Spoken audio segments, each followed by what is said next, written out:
I really like giving surprises to unsuspecting souls. Yeah, center. Today on Piece of Cake, Leah gets a surprise party, and I make her a cake fit for a Hollywood star. 1, 2, 3.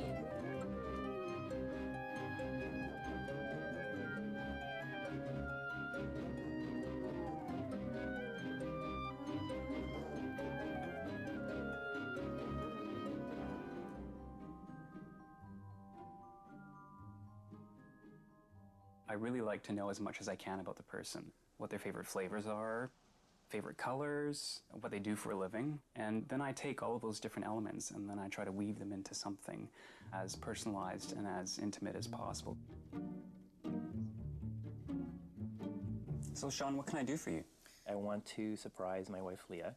Leah's really special to me. She's an incredible person. She's a walking, talking encyclopedia of anything to do with movies. She's been accepted to a film program, and wow. yeah, so it's a big decision, and she's taken a big risk, and I just want to celebrate that. I want to make it an event, so I'd like to have, you know, a party. I heard you make a very mean dessert.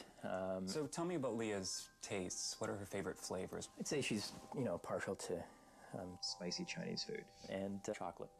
We had this great dessert one time. It was like a cayenne-infused, spicy kind of chocolate. Chocolate. Chocolate. I mean, can't go wrong with chocolate.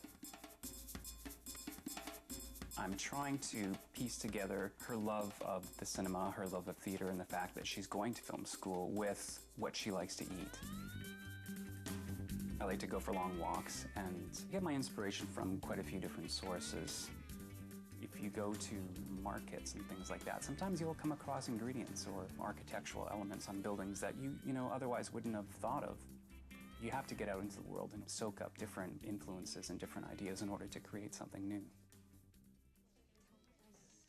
I've been thinking a lot about the sort of typical Hollywood symbols that you get. There's the stars on the Walk of Fame, there's the Oscar, that sort of thing. I think I would like to build something a bit more monumental because this is such a huge monumental occasion.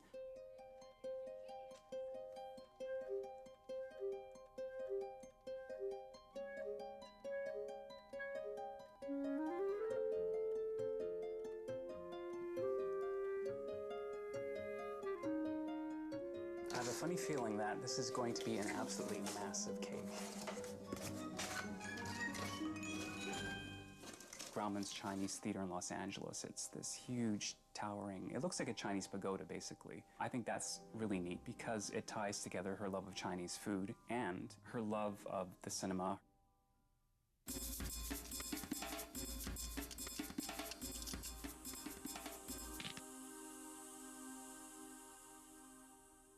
Cakes have always been reserved for special occasions because they usually use the most expensive ingredients that you can find in a kitchen. And it wasn't until the Industrial Revolution, when a lot of these products became available to the average cook, that people started making cakes. Eggs, butter, cream, cocoa powder, those are the most expensive things that you can possibly purchase. So for the ordinary person, a cake would be something that you would reserve for a special occasion, for someone that you really loved.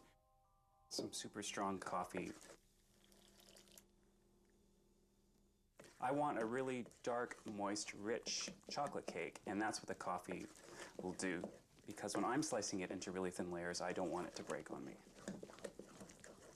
Most of the cake recipes that we use today date back from the 1800s, because that's when suddenly people didn't have servants. Suddenly they had to start doing these things themselves, and that's when all of these first cookbooks started getting published.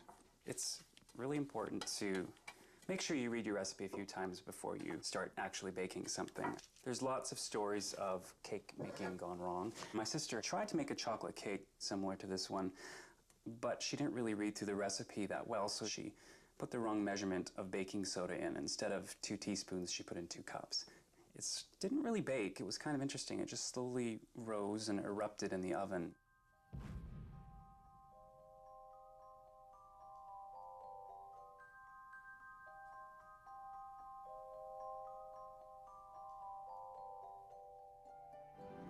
Leah's decision to go to this film program was a big one. She's taken a big risk, and I've never seen her so passionate and so confident that this is what she wanted to do.